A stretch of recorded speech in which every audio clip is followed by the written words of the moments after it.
S'il me fallait choisir un lieu, afin de dénouer quelques-uns des fils, presque invisibles, qui me relient à la ville, je me rendrais sans détour au rond-point du cimetière de l'Est.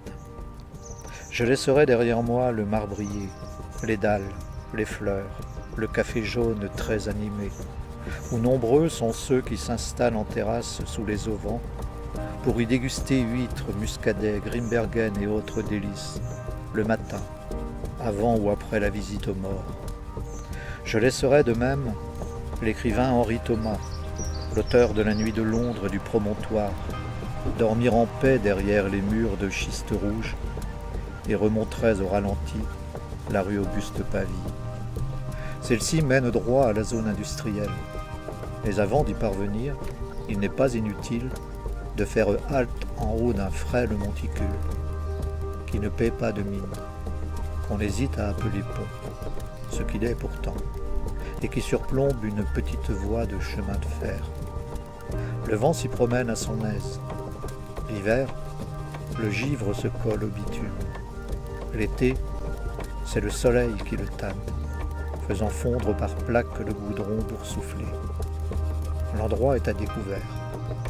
Celui qui s'y attarde et qui regarde l'enchevêtrement des rails et des lumières qui, partant d'ici, s'étendent à main droite côté Villebois-Mareuil, sur un pan entier de la ville, y découvrira un paysage bosselé et incertain, une sorte de no man's land où se mêlent en heureux désordre arbustes, bouts de route, hangars, immeubles, maisons basses, début de plaine.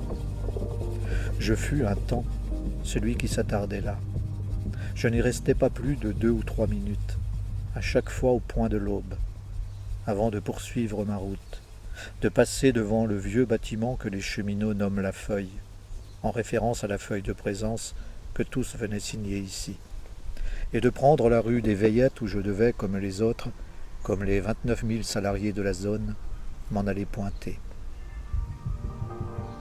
La première fois que je fis ce parcours, ce fut à bord d'une voiture postale. Celle-ci me largua sur un parking, puis le chauffeur me salua, fit un rapide demi-tour et démarra sur les chapeaux de roue, me laissant seul devant la porte métallique d'un hangar. Un grand type, un colosse à chemise à carreaux, sans doute alerté par le crissement des pneus, vint prestement à ma rencontre. Il me dévisagea, m'écrasa les phalanges et m'invita à le suivre. Les salutations furent courtes. Celui qui m'avait accueilli, ou plutôt cueilli, dès mon arrivée, était appelé le chef. « Ici on n'aime pas les feignants, dit-il en me toisant de bas en haut. Je ne répondis pas, mais compris tout de suite que ce type allait me donner du fil à retordre. Le lendemain, il déboula en salle de tri avec un chronomètre à la main, se planta derrière moi et sans un mot, se mit à évaluer mes cadences. Son scrupuleux manège dura près d'un mois. Puis il s'émoussa et finit par partir en vrille à la lecture d'un premier tract où ses excès de zèle étaient vivement dénoncés. Je me doutais, et ce dès le premier jour, que dans sa tête, le mot feignant équivalait à peu près à celui de militant syndical, et que c'était donc sur ce terrain, où une petite réputation m'avait précédé, qu'il fallait se positionner.